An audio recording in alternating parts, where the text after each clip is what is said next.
Brighton Pavilion has a bohemian left-leaning middle surrounded by more orthodox suburbs. Labour, whose MP is retiring, face a challenge not only from the newly modernised Tories, but the Green Party and their leader, Caroline Lucas.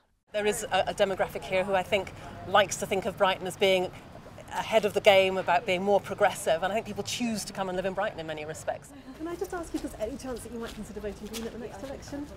You will? That would be absolutely fantastic. I think what we're offering is a really strong agenda around fairness, around inequality, around many of the reasons that perhaps people might have voted Labour in the past, but now recognise that actually, for example, inequality has got worse under this Labour government, not better. What the Greens are offering here is an agenda about opposing the privatisation of public services, about standing up, about fairness, about trying to address inequality, as well as all of the environmental policies that people know us for. So if you have been a sort of Labour identifier and your values are in much the same place as they ever were, and you feel the Labour Party's gone somewhere else, then that's some of the people you're going for. It's certainly some of the people that we're going for. And here in Brighton Pavilion, I think a really key point is that essentially it's likely to be between the Greens and the Tories. It's going to be pretty much a two-horse race. And so for those people, they're your also, opponents, the Tories your chief opponents. And so for those people that are concerned about letting a Tory in, actually the best way to prevent that from happening is to vote Green. Let's pile into the car. And how long have you been a member of the Conservative Party? Yeah, of course you may ask. If I can remember, probably about 2 years. Wow, okay. I'm one of the newbies. So you're a post-Cameron? I am. I've had 20 years of business and finance and social media and mental health and all sorts of different things. And I just think, a little bit of difference is a good thing. Do you think you're different in that sense from what might be understood as the Conservative norm? Oh, I don't know what the Conservative norm is in that regard, actually. Have I... Twin-set and pearls, or red-faced fellas in blazers, or I don't know. Well, I don't think Every that... party has its stereotypes. No, I don't think that's the Conservative Party nowadays, is it? Really? Anybody can be a Conservative now. Anybody? Yeah, I hope so. I believe so. Who can't be a Conservative now? I'd probably still have problems, I think. Would you? Yeah. Oh, what problems have you got with Conservative policy?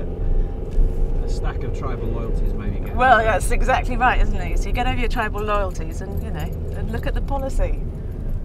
It's not about what life was like, 15, 20 years ago. It's I was a different person 15, 20 years ago. People change, parties change, and it's a generational change, and I think that's the difference. That's very exciting. I think you've got a real chance of winning this time.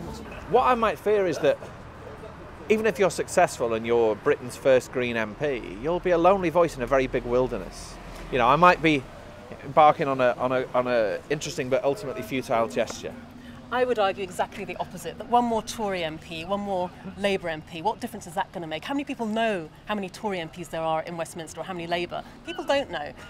Essentially, the first Green MP, I think, would have a far greater effect than one more from any of the other parties. And crucially, it would be an independent voice that would be able to stand... What can you do? Wouldn't you just be sitting in the Commons shouting at them to no avail for 4 or 5 years?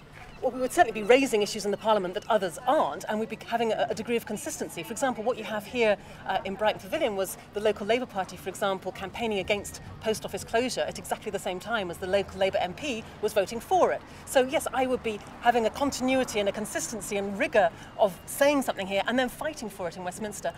Hi there. Hi. I'm Nancy Platt, I'm standing for the Labour MP. Nancy Platt is canvassing well outside the fashionable centre of Brighton.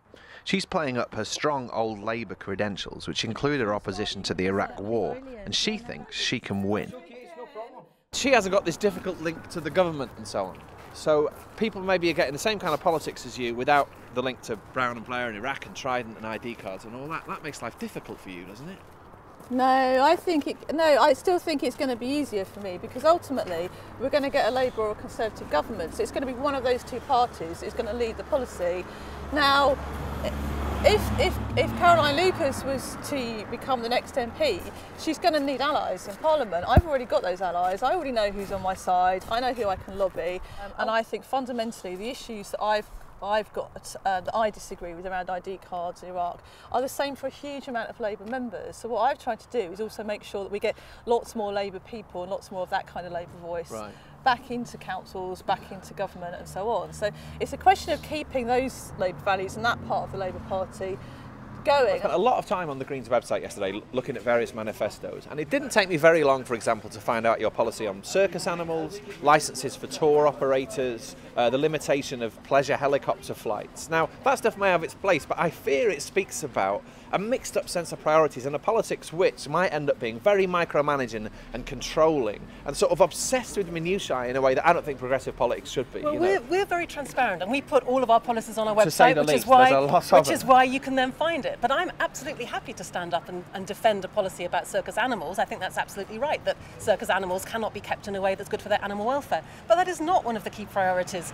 for this campaign. You won't find that probably as a top line in the general election manifesto, important though it is. Of course, people are talking about jobs, they're talking about their futures, they're talking about whether or not they can afford a roof over their heads. And that's why we've got incredibly progressive policies, for example, on taxation, where last night, for example, it was the Greens that were putting a motion about saying that we should have a high pay commission, looking at this vast gap between the rich and the poor. And it was Labour who was watering that down to utter meaninglessness.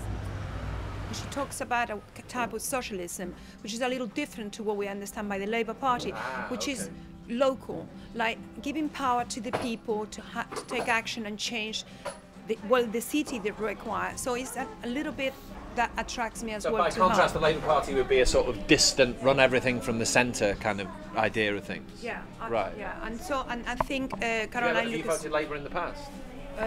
No, I wouldn't. Not anymore. Right, no, you but can't. you have done in the past. Well, I think the Labour Party has been away from what the people need. And I've got children, and it's important to them that the Green Party wins, so that it's a better future for them in Brighton mainly. And the traffic situation, I'm not happy with on Lewis Road, so that'll help. All these supermarkets getting built. Tesco's a big issue For here, instance, isn't it? yeah. You smile then as if that's it's a huge thing around here, Yeah, Tesco's. it is. Yeah, definitely is. The question is, given that we're in Brighton, is can you wear vintage clothes and drink cappuccino and smoke marijuana and vote Conservative? I only do one of those three, but... Which one? The other thing that is really striking walking around the constituency and knocking on doors is the economy. We have nearly 3,000 people without jobs. We have lots of empty shop fronts. We have lots of empty buildings. And I think it needs an MP that is going to be open to investment by the private sector, because there's no money in the public sector. So I'm not a huge fan of Europe. I think that we could do with getting back some of our employment legislation. Social justice, I think we're doing brilliant things in social justice. Really, really good. And the sort of things that make us electable, and even more frightening actually, electable for a very long time. Because I think we've stolen so much of that ground. Do you know who you're going to vote in the next election?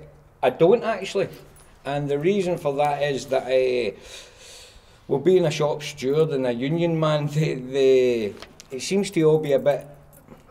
I used to work for a trade union though. I came out of the trade union movement. I've come out of organisations that have been about campaigning and really doing stuff on the ground. And I think that does create a slight difference, because if you like, I just feel that there's a bit of history there that I'm hanging on to with the Labour Party, with local Labour members.